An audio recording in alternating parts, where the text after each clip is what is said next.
Last year, I reviewed the film adaptation of The Pink Panther, which was a classic.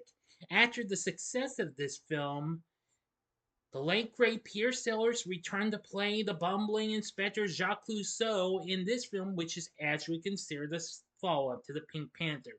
So here's my review of A Shot in the Dark. This is Big D's Entertainment Rankings and Reviews.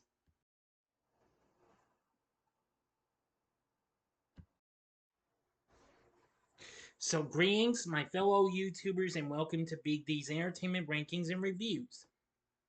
My name is Dual, better known to as the Big D, and this time around, I bring to you a review of the 1964 comedy flick A Shot in the Dark, released by United Artists through the Marish Corporation and Marish Films. The film was actually released in the US first on June 23rd, 1964, and then just a half a year later in the UK on January 28th, 65. The film was directed by Blake Edwards, who co-wrote the screenplay with William Pierre Blatty, who, of course, yes, you heard me correctly, the man who wrote The Exorcist. This was filmed in Panavision and is a standalone sequel to The Pink Panther released a year prior. And is actually the second installment in this series. Pierre Sellers reprises his role as Inspector Jacques Clouseau of the French Sûreté, along with Elke Sommer, Herbert and George Sanders co-starring. This is of course based on two plays. One's in French from 1960, I can't really pronounce it, and the other's A Shot in the Dark from 1961. Now, of course, Clouseau's blundering personality is unchanged, but it was in this film that Sellers began to give him the idiosyncratically exaggerated French accent that would to later become a hallmark of the character. This also marks the first appearance of Commissioner Dreyfus, the long-suffering boss of Clouseau, as well as Dreyfus's assistant Francois and Clouseau's stalwart manservant Cato, all three of whom would become series regulars. Now, the film was not originally written to include Clouseau, but was an adaptation of the stage play, as I mentioned, which he adapted from a French play, as I've said. The film was released only a year after the first film. It is the first film in the series in which Clouseau could be considered a main character. Now, before I go into this, if you haven't seen my review of the original film itself, the first Pink Panther, click on that card before going into this review, because I'll begin the story in just a second or two. Okay. Late at night at the country home of millionaire Benjamin Ballon, several of its occupants are moving about rooms, hiding and spying on others. The household consists of Ballon's wife, Dominique, Henri Lafarge, the head butler, and his wife, Madame Lafarge, the cook. Miguel Ostos, the head chauffeur, Pierre, the second chauffeur, and his wife, Dudu, the head maid. George Jorges, the gardener, and his wife, Simone, the second maid. Maria Gambrelli, the third maid, and Maurice, the second butler. The night's events soon end with gunshots in the room of Maria, with Miguel found murdered. Inspector Clouseau of the Sûreté, a blundering and inept detective, arrives on the scene accompanied by his assistant Hercule LaJoy. Suspicion is cast upon Maria as she was found by Maurice clutching the gun that killed the victim. Before Clouseau can investigate further, his superior, Commissioner Dreyfus, removes him from the investigation out of fear he will bungle this here high profile case. The following day, while training with his manservant Ko under a strict unplanned arrangement between them, Clouseau is reinstated to head the investigation after Dreyfus is ordered by his superiors to do so through Ballon's political influence. In discussion with his assistant, Hercule, about the murder, Clouseau asserts that Maria is innocent despite the evidence against her, but believes she is protecting the real killer who he suspects might be Balin himself. To keep her under surveillance during the investigation, he arranges for her release from prison. However, two more murders occur. Torres in the Balin's greenhouse and Dudu and nudist camp, with the evidence pointing towards Maria in each case. Despite the facts, Clouseau continues to believe she's innocent, which leaves Dreyfus dismayed at his incompetence in the case and the scandals he causes. After the body of Henri is found in the closet of Maria's bedroom, Clouseau is again removed from the case. Although Dreyfus begins to suspect Balin is attempting to hide facts about the murders, assuming that he is shielding someone with Maria's help. Clouseau's theory about her innocence leaves Dreyfus worried that he could be undone. When Dreyfus is again forced to put Clouseau back on the case, he eventually suffers a nervous breakdown upon hearing of Clouseau going out for the evening with Maria. That night, several attempts are made on Clouseau's life by a stalker at various establishments, including his apartment, but all of these fail while resulting in the deaths of several innocent bystanders. The increased notoriety of the case as a result of the incidents, coupled with proving Clouseau's theory correct, slowly caused Dreyfus to become unhinged. Alright, now I'm going to go to the ending, so you better stop this video right away. Go to the description box below and fast forward to the time below to avoid ending spoilers. If you've seen this movie already, please continue. Okay, you've been warned. Clouseau finally decides to confront the entire Balin household over the murders, hoping to trick the murderer into revealing himself. However, his plan unexpectedly proves Maria innocent in all four murders. Dominique reveals she killed Miguel by mistake, believing he was her husband, who she thought was having an affair with Maria. Madame Lafarge murdered Torres, with whom she was having an affair with, because he was about to leave her for Dominique. Simone killed Dudu in order to maintain her affair with Pierre. And Balin murdered Henri because he was having an affair with Dominique. Pierre also reveals that Maurice was blackmailing Balin. Meanwhile, Dreyfus is revealed to be the stalker targeting Clouseau previously. Dreyfus plants a bomb in Clouseau's car in one more attempt to kill him. Clouseau's plan comes to its climax when Hercule cuts the house lights in the midst of the chaos. The Balins, Madame Lafarge, Pierre, Simone, and Maurice flee and find to escape in Clouseau's car, unaware of the bomb. The car explodes as they drive off. Believing everyone was innocent, despite what they had confessed to, Dreyfus loses his sanity and is dragged away by Hercule. Clouseau, embracing Maria, finally declares her innocent, but a passionate kiss between them is swiftly interrupted when KO makes a snake attack in the story. So, what did I think of A Shot in the Dark? Now, I've only seen this twice, but I just finished revisiting it in my second watch. I must say, this film is even more hysterical as like its predecessor in ways. This movie is absolutely zany and what have you. If you liked the Pink Panther, then I think you'll love A Shot in the Dark. I give this film credit for what it had to offer.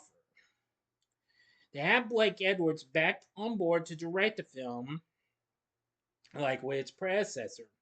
The screenplay wrote with William Pierre Blatty was absolutely very good.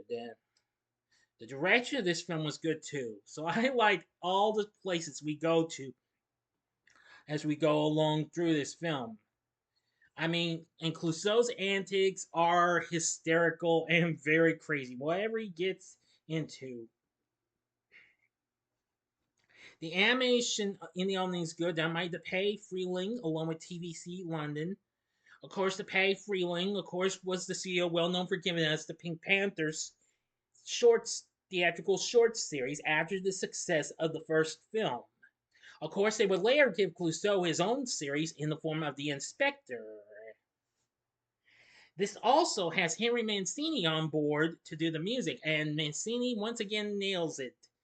Just like he does with the Pink Panther with its great theme, this introduces us to the theme to, well, the song that would be the Inspector's theme song. And it's good. I think you know what it is. If you've seen the Inspector cartoons, that is. Anyway, it did 12.3 million at the box office. The reviews were pretty good in ways. The New York Times wrote, "It is mad, but the wonderful dexterity and the air of perpetually buttressed dignity with which Mr. Sellers plays his role make what could quickly be monotonous enjoyable to the end." Variety wrote, "Wisdom remains to be seen of projecting a second appearance of the hilariously inept detective so soon after the still current first run showing a panther, since some of the spontaneous novelty may have worn off, but the laughs are still there abundantly through imaginative bits of business and a few strike belly proportions." The LA Times wrote that the film is all variations of falling down and going boom. Won't say ad nauseam because Sellers is a clever comedian and never that painful to take. But enough is enough already. The Washington Post called it a hard-working comedy. And while the lines are bright and sometimes blue, the real fun comes from sight gags and old, if neglected, film ingredient. Definitely. The monthly film Bulletin wrote, while where the Pink Panther had style and a certain subtlety, its successor can substitute only slapstick of the crudest kind. As the bumbling inspector, Sellers is this time absolutely out of hand, his principal and endlessly repeated gag being to fall with a resounding splash into large quantities of water. The New Yorker wrote, "A Shot in the Dark, as done on Broadway, was a mediocre comedy, but Blake Edwards, who directed the film and collaborated on the script with William Pierre Blatty, had the good sense to toss the foundation stock out the window and let Mr. Sellers run amok, all in all extreme jolly." Yeah.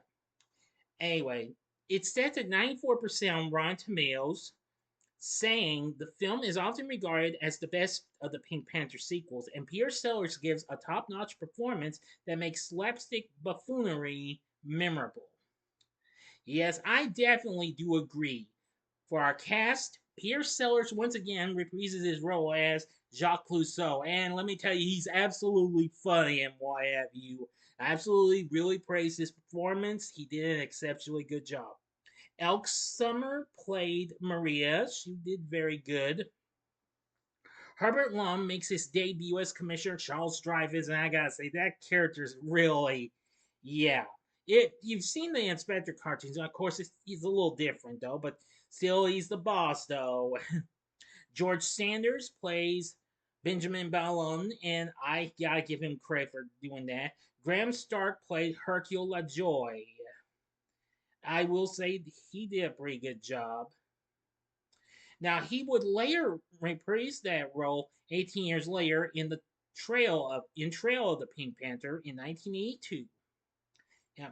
Andre Moran played Francois, and I've got to say, pretty good. Martin Benson played Maurice. Yep. Bert Cook, if I mispronounced that, I apologize, played Kato in his first appearance. Yeah, he's wow. Once he comes out, he really tries to do a sneak attack. Tracy Reed played Dominique, really good. Moira Redmond as Simone, good. Vanda Gotzel as Madame Lafarge, good. Oh, the list goes on, why have you.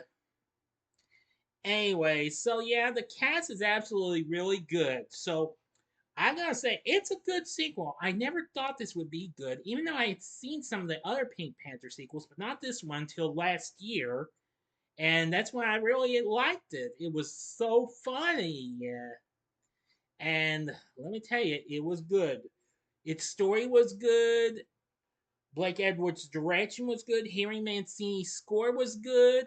Pierre Sellers and the cast was really good. So I find there's nothing really much wrong with A Shot in the Dark. If you like the Pink Panther, then you'll definitely love A Shot in the Dark, as I've said already. I don't mean to sound like a broken record, but now you know. So would I recommend A Shot in the Dark? Answer, hell yeah, go for it. This film would be worth looking into. If you never knew this was part of the Pink Panther franchise, you do now. So anyway, what did you think of A Shot in the Dark? Let me know in the comments section below. If you like this video, consider clicking the like button, subscribe, and be a part of the Big D Nation. Continue to help support my channel, make it grow, and make the views grow. Tell all your friends about my channel, give them to know me. Maybe they'd like to be a part of my Big D Nation, and share my vids with your friends if you like, if you wish. Please excuse me. Okay, join me next time when I review the original version of The Crow. And in 1 week from now, I'll be reviewing the next installment of the Pink Panther in Return of the Pink Panther. So be ready for that. So anyway, if you like this, consider checking out some of these other vids. In the upper left-hand corner is my review of the 2006 version of the Pink Panther. Or if you like some more slapstick zaniness and what have you, excuse me, check out my recent review of the great 70s film What's Up, Doc? In the upper right hand corner. Or go to the bottom left hand corner and see my review of a film that had all sorts of craziness going around the world in the Three Stooges Go Around the World in a Daze. And the bottom right hand corner is the button you can click to subscribe. If you like rankings and reviews on movies, TV, music, video games, etc., then I'm your guy. Thanks for watching. Until next time, I'm the Big D saying, see ya.